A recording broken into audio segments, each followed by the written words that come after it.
Durante años, los griegos habían mantenido una fuerte rivalidad con el imperio persa. Sin embargo, los helenos se encontraban en constantes conflictos entre sí, por lo que nunca habían podido iniciar una campaña de conquista contra los aqueménidas. Al mismo tiempo, el reino de Macedonia se había mantenido bastante relegado con respecto al resto de ciudades-estado griegas. Esta situación no comenzaría a cambiar hasta la llegada al trono de Filipo II. En este contexto, nacería un hombre que llegaría a conquistar todo el mundo conocido hasta entonces: Alejandro Magno. Acompáñenos a conocer su historia.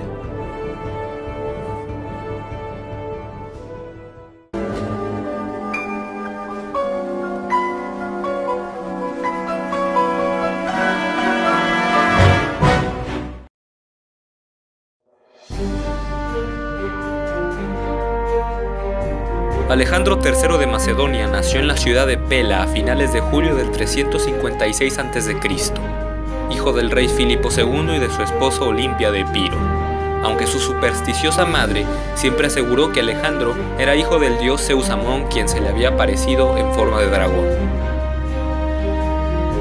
Desde pequeño demostró una gran inteligencia así como habilidad atlética.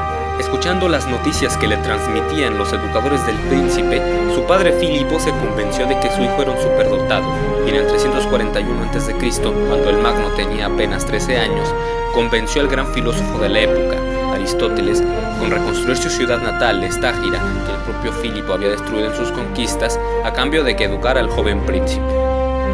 Alejandro estudió con Aristóteles en el Ninfeo de Miesa, junto con otros jóvenes aristócratas macedonios, entre ellos su gran amigo y, según algunos, posterior amante Hefestión, quien lo acompañaría en sus campañas. Allí aprendió de medicina, filosofía, moral, religión, lógica, arte y literatura. Su formación intelectual no fue obstáculo para que Alejandro desarrollara también sus habilidades en el plano físico, como la lucha, el manejo de las armas y la equitación.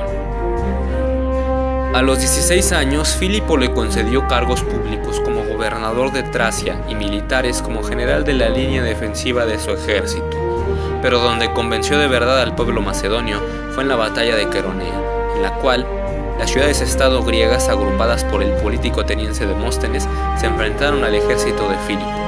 En esta batalla, el príncipe comandó la caballería macedonia, que logró vencer al temido batallón sagrado de Tebas. Tras la batalla, Macedonia se convirtió en el reino dominante de la región. Sin embargo, Filipo II engañó a su esposa Olimpia con la joven Cleopatra, cosa que le ganó el repudio de su hijo y su esposa, quienes se exiliaron temporalmente a Epiro.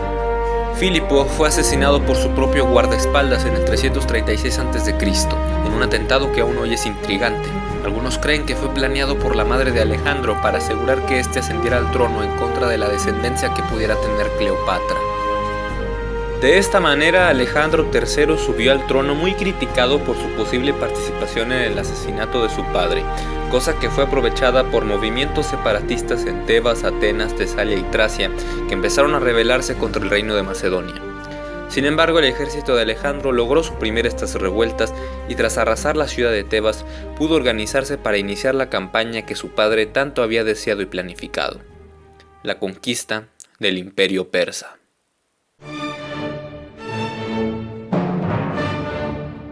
En el 334 a.C. cruzó el estrecho de los Dardanelos y, tras visitar la mítica ciudad de Troya y hacer una ofrenda al héroe Aquiles, se dio la primera batalla entre los griegos de Alejandro y los persas comandados por Memnón de Rodas en el río Gránico. Esta resultó favorable para el bando heleno. La victoria le permitió liberar las ciudades jonias que habían estado bajo el control persa desde hacía 1000 años. En noviembre se libró la segunda gran batalla, esta vez en Isos, en la cual el rey persa Darío III encabezó personalmente un ejército de 100.000 soldados contra los 40.000 griegos. A pesar de la inferioridad numérica, los helenos vencieron aprovechando el terreno. Darío huyó del campo de batalla abandonando su familia, la cual fue perdonada por el rey de Macedonia.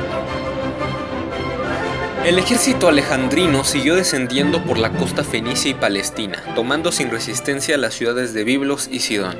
Pero las cosas se complicaron en la ciudad portuaria de Tiro, ubicada en un islote resguardado por grandes murallas. Para conquistarla, Alejandro tuvo que construir puentes de tierra y madera para asediarla. El sitio duró 8 meses, hasta que finalmente la ciudad fue tomada y arrasada por los griegos. De esta manera se cortó cualquier posibilidad de un contraataque persa a la Hélade. Tras un asedio de 2 meses a la ciudad de Gaza a finales del 332 a.C., las tropas macedónicas llegaron a Egipto, donde Alejandro fue recibido como un libertador y fue proclamado faraón. Respetó e incluso llegó a participar en varias costumbres regionales como sacrificios de animales. Visitó el oasis de Siwa, donde se rendía culto al dios Amón, la gran pirámide de Keops en Giza, y fundó la ciudad de Alejandría, donde años después se construiría la biblioteca más grande del mundo antiguo y también un enorme y majestuoso faro. Alejandro además sumó números a su ejército para dirigirse esta vez a Mesopotamia. La batalla final se libraría en la llanura de Gaugamela el 1 de octubre del 331 a.C. Con 47.000 efectivos, el ejército griego se encontró con los persas, que los doblaban en número y que nuevamente eran dirigidos por Darío. Durante el combate, Alejandro logró abrir un hueco en las filas centrales persas donde se encontraba el emperador. Ante esto, el rey Aqueménide emprendió nuevamente la huida hacia el este. Con esta batalla, el imperio persa se desmoronó. Alejandro marchó victorioso hacia la ciudad de Babilonia, que luego proclamaría capital de su imperio. También tomó Susa y llegó a la ciudad de Persépolis, capital aqueménida, donde la incendió como símbolo de la derrota del imperio persa. Después dirigió una búsqueda para encontrar al emperador Darío III, pero este fue asesinado por los propios sátrapas de las provincias orientales. Al enterarse de la noticia, el macedonio organizó un gran funeral en su honor y ordenó la persecución de sus asesinos. Alejandro Magno esparció la cultura griega sobre toda Persia y organizó bodas entre griegos y persas con el fin de fusionar ambas culturas. Él mismo se casaría con la noble Roxana y con la hija de Darío III, Barsina Estatira. También en su camino por la Asia persa, el macedonio fundó muchas ciudades, todas llamadas Alejandría en su honor. Pronto Alejandro dirigió su fatigado ejército a la India, donde peleó con el rey Poros en el río Hidaspes. Sin embargo, las tropas griegas desistieron de seguir avanzando por tantos años de batallas, por lo que el Magno tuvo que regresar a Mesopotamia, donde murió en junio del 323 en el palacio de Nabucodonosor II en Babilonia por causas desconocidas.